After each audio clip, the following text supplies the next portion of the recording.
గగన్ని తన కన్న తండ్రి అయిన కేపీని యాక్సిడెంట్ చేసినందుకు పోలీసులు అరెస్ట్ చేసే టైంలో భూమి చెర్రి ఒక ప్లాన్ చేస్తారు.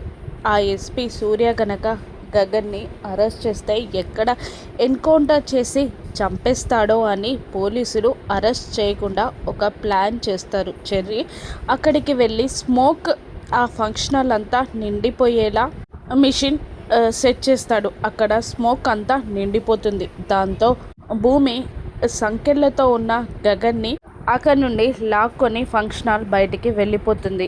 కాస్త స్మోక్ తగ్గగానే వాడిక్కడే ఎక్కడ ఉండుంటాడు, వెతకండి అని అనగానే అందరూ వెతుకుతూ ఉంటారు. పోలీసులు ఫంక్షన్ హాల్ బయటికి వచ్చి వెతుకుతూ ఉంటారు. గగన్ భూమి ఇద్దరు పక్కనే ఉన్న అడవిలోకి వెళ్ళి పరిగెడుతూ ఉండగా పోలీసులు సూర్య వాళ్ళ వెంట పడుతూ ఉంటారు. ఇక అడవులో వచ్చిన చెట్లని పుట్లని దాటుకుంటూ అక్కడి నుండి బయటపడతారు భూమి, గగన్.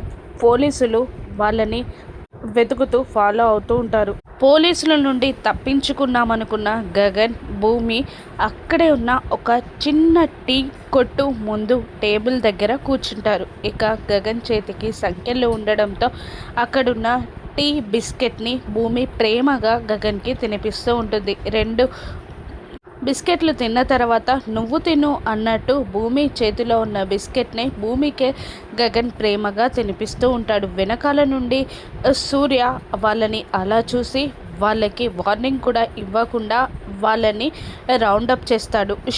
గగన్ని షూట్ చేయడానికి రెడీగా కానిస్టేబుల్స్తో సహా భూమి గగన్లని రౌండప్ చేస్తారు. గగన్ వైపు రివాల్వర్ని గురిపెడతాడు ఎస్పీ సూర్య. భూమి గగన్ని కాపాడుకోగలదా? ఆ బుల్లెట్ ఫైర్ అవుతుందా? ఎవరికి బుల్లెట్ తగులుతుంది? భూమి గగన్లు ఆ ఎస్పీ సూర్య నుండి ఎలా తప్పించుకుంటారో రానున్న ఎపిసోడ్స్లో చూద్దాం. Thank you for watching.